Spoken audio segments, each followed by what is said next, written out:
A haze of salt and heat shimmered over the Gulf of Aden, blurring the horizon into a molten line where sea met sky. Aboard the USS Eisenhower, steel groaned faintly underfoot as the carrier sliced through the ocean, her flight deck bristling with FA-18s waiting like caged predators. Commander Elena Ramirez stood at the CIC's central console, jaw clenched, fingers dancing across the digital map. Her eyes, dark and unflinching, tracked a cluster of radar pings inching closer from the Yemeni coastline. "They're probing again," said Petty Officer Jen Tao, her voice calm but tight. She tapped a feed from the satellite recon. Grainy images of a coastal ridge camouflaged with tarps and sandbags. "Houthi launchers. Same ridge as last week. Heat signatures indicate they're live." Ramirez exhaled through her nose. "Too predictable, which means they want us looking there." The CIC pulsed with quiet urgency. Dull blips, soft comms, the low hum of machines digesting raw data. Above it all, Ramirez's mind churned. The Houthis had grown bolder. A month ago, they'd only threatened commercial tankers. Now they were gunning for carriers. "Commander," Tao continued, adjusting her headset, "SIGINT just flagged encrypted comms north of the ridge. Duration matches known launch sequences. Multiple hits." Ramirez straightened. "Weapons control. Lock Aegis grid on that sector. Full coverage. Have the AWACS paint the corridor. No room for surprises." "Copy," the weapons officer replied. In the ready room below, Lieutenant Marcus Scope Reynolds tightened the straps of his flight harness. The deck trembled beneath his boots as another jet roared into launch position. Reynolds glanced at the faded photo tucked into his glove. His little brother, back home in San Diego, grinning in front of a plastic fighter jet. "Ready for another dance?" asked his wingman, Lieutenant Jansen, strapping in beside him. "Only if they bring a new beat," Scope replied with a smirk. Beneath his charm, adrenaline itched under his skin. The call came fast. "Launch scramble, intercept package." The carrier's catapult crew jumped to action, their movements fluid, almost ceremonial. With a deafening scream, Scope's FA-18 was hurled into the sky, his hands settling into the controls like muscle memory. He and Jansen arced east, toward the source of the signals Tao had identified. Back in CIC, Ramirez paced between terminals. Tao turned toward her again. "New contact! Low altitude! Fast!" "How fast?" "Mach 5. Ballistic profile confirmed. Launch origin matches Coastal Battery Alpha 1. Ramirez didn't blink. "Missile inbound?" "Confirmed. Impact window, 90 seconds. Aegis, prioritize intercept." She keyed her mic. "Bridge, brace for shockwave. Launch all countermeasures. I want everything in the air now." On the deck, klaxons blared. CIWS turrets activated, tracking invisible trajectories. Crew members ducked and scrambled for cover as the defense grid locked on. High above, a contrail streaked toward them. Death in its purest form. "Interceptor away," the weapons officer said, calm as ever. The screen flickered. One icon vanished, then another. Outside, the sky bloomed in a silent flash as the SM-6 missile found its mark. The Houthi warhead disintegrated midair, but shrapnel rained like jagged confetti. A piece tore into the carrier's forward deck, spewing flame and smoke. "Damage?" Ramirez asked. "Flight deck compromised. Minor. Fire teams en route," came the response. "Prepare for counterstrike," she said. Her voice didn't rise. It didn't need to. In his cockpit, Scope was already closing in. "Command, visual on hostile site. Confirming camo nets, mobile launchers, heat sigs. Jansen's got lock." "Weapons free," Ramirez said. With a twitch of his finger, Scope sent 2 J-dams, screaming earthward. Moments later, the ridge erupted. Smoke, flame, the dull bloom of destruction from 30,000 feet. His targeting screen flashed red, then cleared. "Good hit," Jansen said, relief bleeding into his voice. "Hold position," Ramirez ordered. "Tao, rescan the eastern coast. I don't like how easy that was." Tao's fingers flew. The data fed in. Thermal spikes, sonar chatter, scrambled frequencies. She froze. "There's a second signature," she said. "Northeast quadrant. It's mobile and large, possibly sea-based." Ramirez narrowed her eyes. "Details?" "It's masked, but it's transmitting to the same frequency cluster as the land battery. I think it's a decoy platform, possibly a disguised launch vessel." That was the moment it all clicked. Ramirez's mind stitched the pattern together. The real attack wasn't just a ballistic missile. It was the beginning of a coordinated assault, land, air, and now sea. She looked up. "They're testing our layers. This isn't just a strike, it's a probe." Outside, the last embers from the ridge fire flickered against the twilight. "Mark that ship. Get SEAL teams briefed. Alert fleet comm. We're not done." In the darkness, the Gulf of Aden stretched endlessly, quiet again, for now. But beneath its surface, something stirred. The sun dipped beneath the horizon, casting a fiery glow over the steel-gray waters as night crept over the carrier group. From the flight deck of the Eisenhower, the quiet didn't last long. The pulse of urgency returned with the scent of jet fuel and the screech of metal as the last Hornets returned from their sortie. Commander Elena Ramirez remained in CIC, unmoved by the lull in activity. Her instincts told her this wasn't over, not by a long shot.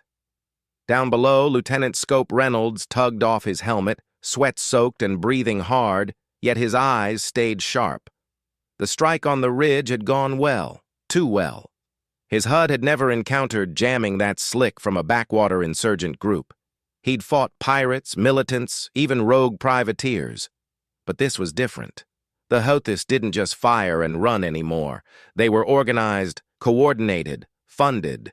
In the debriefing bay, Scope sat with Jansen, flipping through infrared captures from their gun cams. Each frame showed the mountainside erupting, but one stood out. A convoy caught just before impact racing away into the haze. Jansen pointed at the image. "You seeing what I'm seeing?" "Military grade," Scope muttered. "That's not civilian hardware. Look at the armor plating. Those weren't run-of-the-mill trucks." The image nagged at him, too precise to ignore. "Send it to CIC," he said. Meanwhile, on the command deck, Ramirez listened as intelligence analysts broke down the decoy vessel Tao had flagged. Its transmission profile was erratic, but mirrored a known Iranian logistics ship, one previously flagged by the CIA as a suspected smuggler. The implications snapped into place like gears grinding toward war.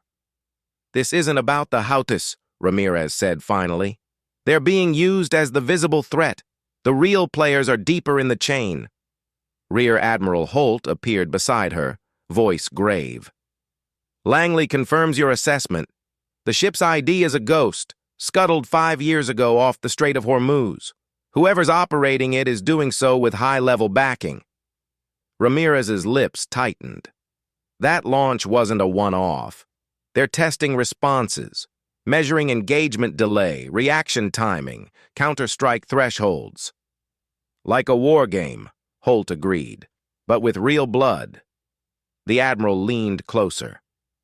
"New orders from CENTCOM.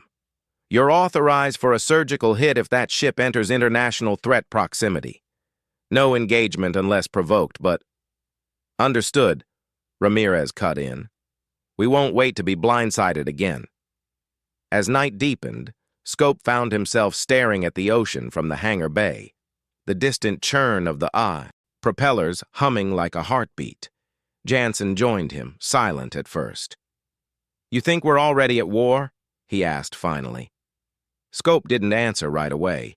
Instead, he looked at the stars, their cold brilliance scattered across the black canopy above. "If we are," he said, "it's not a war we've been trained for. This is shadow chess. Every move looks like something else."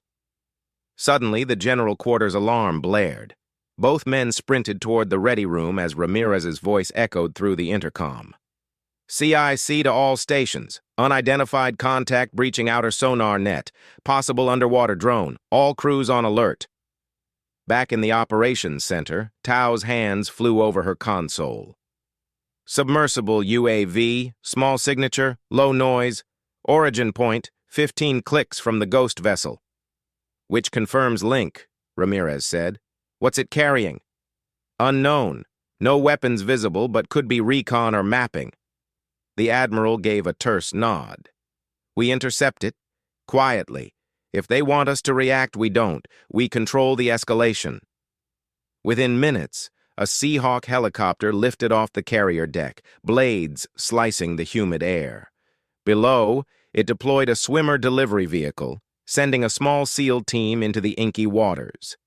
In the darkness, the drone glided silently through the deep, unaware, or perhaps uncaring, that it was being hunted. 20 minutes later, the team surfaced with the payload.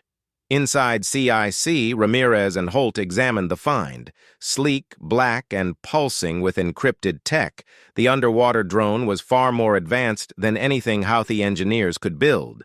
Hidden within its casing was a hardened chip, one that bore a Russian firmware signature nested beneath layers of obfuscation. Silence fell.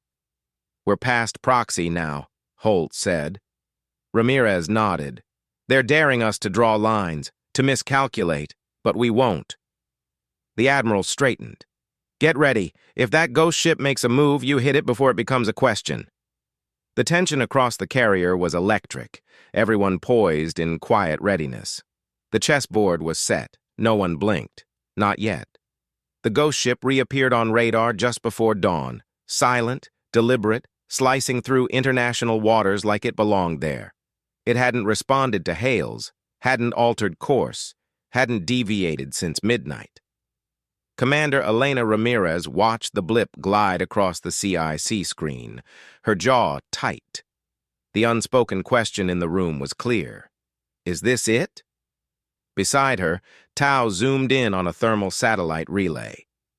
Heat signatures match a vessel with onboard power to spare. Could be powering launch bays, comms arrays, or something worse. Ramirez nodded once, then activated the strike protocol. Alert Red Team. We move in shadow. Keep Overwatch birds high and silent. This is containment, not spectacle. Below deck, Lieutenant Scope Reynolds snapped his visor into place, heart steady despite the weight of what they were about to do. In his hands, the F-35's systems pulsed with life, a hum of near sentience. The briefing was burned into his brain. Fly low, jam their sensors, disable propulsion, no kill shots, unless the ship made the first move. As he taxied toward the deck, Jansen's voice came through the comms, calm and clipped. Shadow 1, ready. Let's paint this thing before it gets cute. Copy, Scope replied. Let's clip its wings. The two jets launched in tandem, slicing through the golden light rising over the sea. The mission was clear, but clarity didn't make it any less dangerous. On the bridge, Admiral Holt stood with his hands behind his back, watching the radar with surgical precision. If this goes sideways, we need to be ready for the political fallout. Ramirez didn't look up from her display. Fallout comes either way. We're just deciding the radius. At 5 nautical miles, the ghost ship blinked and split into 2 signatures, one a decoy drone barge, the other a concealed fast attack corvette retrofitted with advanced electronic warfare gear. They hadn't just been testing U.S. response times, they'd been mapping carrier weaknesses for weeks. Hostile profile confirmed, Tao snapped. Second vessel locking radar. Stand by for missile signature. Scope caught the shift in tone before the words even came through. Shadow, lock painting target, Ramirez ordered. You are weapons free. The sky lit up. Missiles screamed from the fast attack vessel, but they were sloppy, rushed. The F-35s danced between them, countermeasures flicking like silver sparks in the morning sun. Scope dove beneath the plume, flipped vertical, and fired. The EMP missile struck the aft of the corvette with a precision that could have been poetry. Systems failed, engines died, and the ship listed helplessly in open water. A second strike from Jansen blew the radar dish clean off the deck. "Target disabled," Scope reported. But then, below the surface, a new shape emerged. Tao's screen pulsed red. "Subsurface contact, not ours, deploying from beneath the ghost vessel." It's autonomous. The sea drone rose with unnatural speed, an angular, titanium-colored predator armed with dual torpedo bays and sonar-baffling fins. A prototype, Russian make. "It's bait," Holt muttered. "They wanted us to hit the corvette so this could launch uncontested." "Do we have a solution?" Ramirez asked. "Not with standard payloads. Not fast enough." A pause hung in the air, then Scope's voice crackled over comms. "Requesting authorization for drone collision intercept. I'm in range." Ramirez stared at the screen. "That's a suicide maneuver." "I can eject mid-glide," Scope said. "The AI will finish it. We lose a jet, not a city." She hesitated. Then, "Do it." Scope gunned the throttle. "Shadow 1 en route. Jansen, keep my 6 clear." "Copy," Jansen replied, voice hard. "Bring it back or I'll personally drag your ass from the wreck." Scope's F-35 dove like a spear from the clouds, targeting the autonomous drone that had just locked onto the Eisenhower's hull. The timing had to be perfect. There would be no second attempt. He triggered the ejection. Wind tore at his suit as the cockpit launched skyward, his parachute deploying with a violent snap. Below, his aircraft slammed into the sea drone, an explosion of water, metal, and flame. The CIC erupted in motion. Applause from enlisted crews was drowned by new radar sweeps. The autonomous drone was gone. The Eisenhower stood untouched. In the med bay, Scope groaned as he was laid out, soaked and bruised but grinning. "That counts as a confirmed kill, right?" he murmured. Jansen laughed. "Yeah, dumbass. And a week of cleanup detail for nearly turning into fish food." Later, Ramirez stood alone on the flight deck, wind tugging at her uniform as she stared out at the ocean. A quiet had settled over the water, but it wasn't peace. It was the pause before the next move. Whoever sent that drone wasn't done.